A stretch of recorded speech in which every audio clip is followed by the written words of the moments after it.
अमरीकी सदर Donald Trump ने फौज को ईरान पर ताज़ा हमलों का हुक्म दे दिया। अमरीकी अखबार वॉल स्ट्रीट जर्नल ने दावा किया है कि अमरीका और इसराइल ईरान की तवानाई तंसीबात पर हमले का मंसूबा बना रहे हैं। हमले हफ्ते के अख्तिताम तक किसी भी वक्त किए जा सकते हैं। हमलों का मकसद ईरान को हथियार डालने पर मजबूर करना है। ईरानी इश्तियाल दिलाते हैं डील का एतमाद कमज़ोर पड़ रहा है। ईरानी झूठ बोलते हैं, वादों से फिर जाते हैं।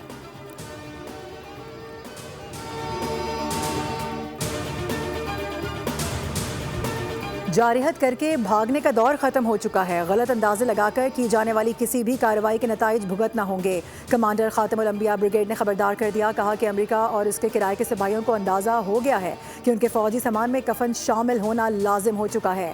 ईरानी फौज के पास सलाहियत भी है, इरादा भी, जामे मनसूबाबंदी भी।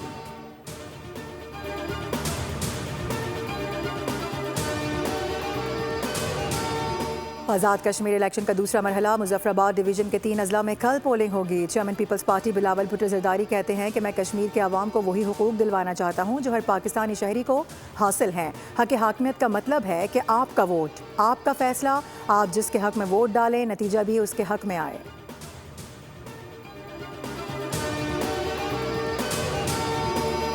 पीपल्स पार्टी को करप्शन और अखलाकियात का दर्ज देने की ज़रूरत नहीं। क्या जमहूरियत का जनाजा निकालने वाले अब हमें जमहूरियत की बातें सिखाएंगे?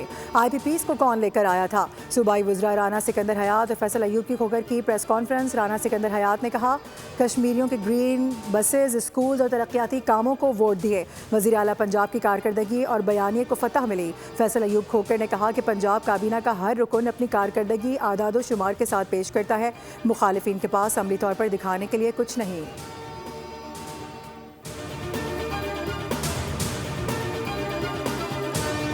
ये लोग एक दायरे में बंद हैं। पंजाब के वज़रा को दावत देता हूँ, सिंध आएं, हम आपको तरक्याती काम भी दिखाएंगे। रहनुमा पीपल्स पार्टी सईद गनी का रद्द अमल, कहा कि पूरी दुनिया में सबसे बड़ा अमराज़ कल्ब का अस्पताल कराची में है। सिंध के कई हॉस्पिटल्स हैं जहाँ ये मुफ्त इलाज कराने आते हैं। मौसमियाती तब्दीली से निपटने के लिए भी सूबा सिंध पाकिस्तान में सबसे आगे है। आपका सूबा बड़ा है, ज़्यादा अस्पताल बनाएं, मगर ये ना कहें कि सिंध में कुछ नहीं। सईद गनी ने कहा कि पंजाब में बैठे किसी शख्स को यह हक हासिल नहीं कि वो सिंध में सूबे की बात करे। मुस्लिम लीग नून आज तक कोई इलेक्शन धांधली के बगैर नहीं जीत सकी। इंतजामी यूनिट्स ख्वाहिश नहीं, पाकिस्तान चलाने के लिए मजबूरी बन चुके हैं। 1951 में आबादी 3 करोड़ 70 लाख थी तो सूबे 4 थे। आज 25 करोड़ से जायद आबादी पर भी 4 ही सूबे हैं। रहनुमा MQM मुस्तफ़ा कमाल कहते हैं कि 18वीं तरमीम के बाद जिना अस्पताल भी सूबे को दे दिया गया था। विफाक बजट में सारे पैसे सूबों को दे देता है। अस्पताल चलाने की जिम्मेदारी अब सूबों के पास है। काश मेरे पास इख्तियार होता तो मैं कराची में अस्पताल बनाता।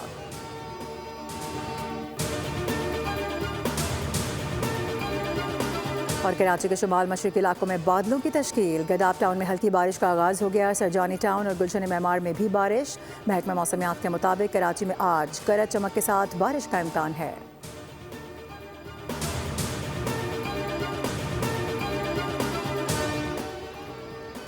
कश्मीर पाकिस्तान का लाडला बच्चा है और पाकिस्तान के शहरग था, है और रहेगा।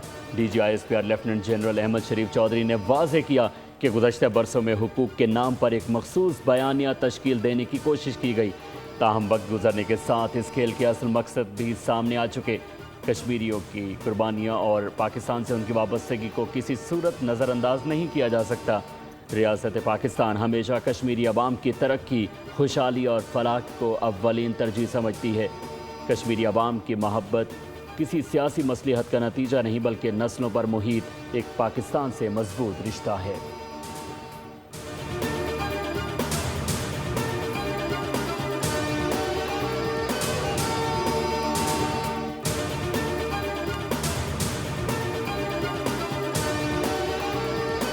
आपकी स्टेटमेंट है, बिल्कुल उनका ये पर्सनल ओपिनियन है।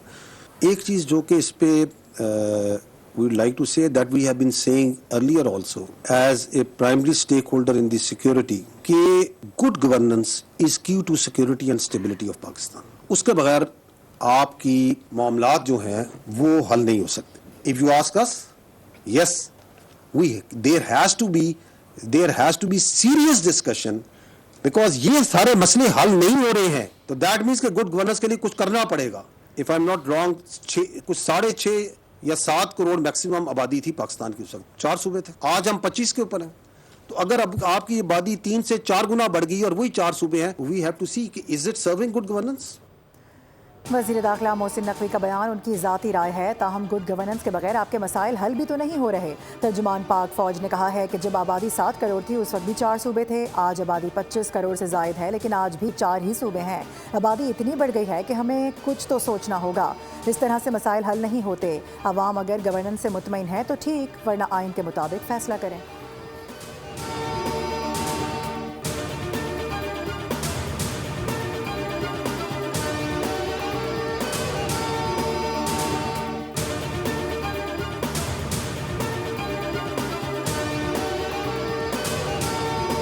खरा हमारा सिपाही सिर्फ सरहद का हिफाजत नहीं करता, वो अपना घर, अपना माँ बाप, अपने बच्चे छोड़कर, अपनी जान खतरे में डालकर पाकिस्तान की हिफाजत करता है। मैं पहले भी कह चुका हूँ, पाकिस्तान की फ़ौज हमारा रेड लाइन है। हमारा सिपाही किसी सियासी बहस का निशाना नहीं, वो कौम का फ़ख्र है। हमारा शहीद फ़ौजियों और पुलिस जवानों की कुर्बानी को कभी नहीं भुलाया जाएगा। पाकिस्तान की फौज हमारी रेड लाइन है। चेयरमैन पीपल्स पार्टी बिलावल भुट्टो जरदारी का सोशल मीडिया पर वीडियो बयान। कहा कि कश्मीर की सरहद पर खड़ा हमारा सिपाही जान खतरे में डालकर पाकिस्तान की हिफाजत करता है। हमारे सिपाही किसी सियासी बहस का निशाना नहीं बनने चाहिए, वो कौम का फ़ख्र हैं। हमारे शहीद फौजियों और पुलिस के जवानों की कुर्बानियों को कभी नहीं भुलाया जा सकता। हर कुर्बानी का एहतराम और शहदा के लवाहिकीन को इंसाफ मिलेगा। जो अपना आज हमारे कल के लिए कुर्बान कर रहे हैं, उनकी इज्जत हमारी जिम्मेदारी है।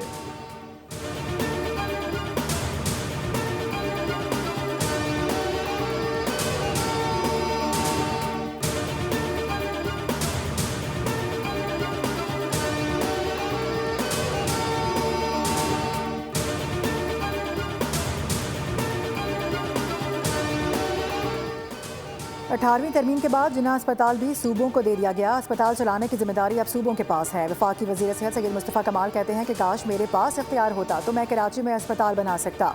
गुज़िश्ता हफ्ते फेडरल कैपिटल एरिया के अस्पताल का संग बुनियाद रखा है। आज से जैकब लाइन के इलाके में काम शुरू होगा।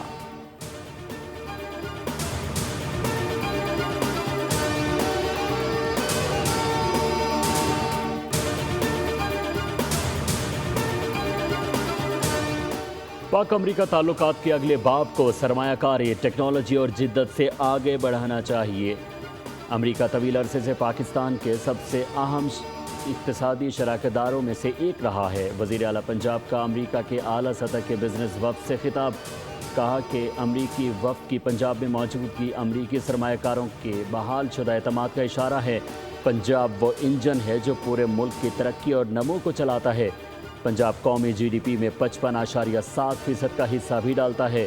पंजाब सरमायाकारों को वन गवर्नमेंट और वन विंडो हल पेश करता है।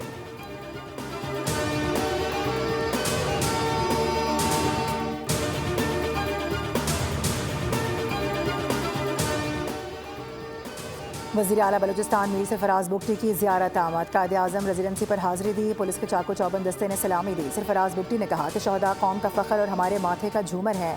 उनकी कुर्बानियाँ हमेशा याद रखी जाएंगी। हुकूमत शहदा के लवाहिकीन को कभी तनहा नहीं छोड़ सकती। हर मुमकिन कफ़ालत रियासत की जिम्मेदारी है। दहशत गर्दी का न इस्लाम से ताल्लुक़ है, न बलोच और पश्तून रिवायात से।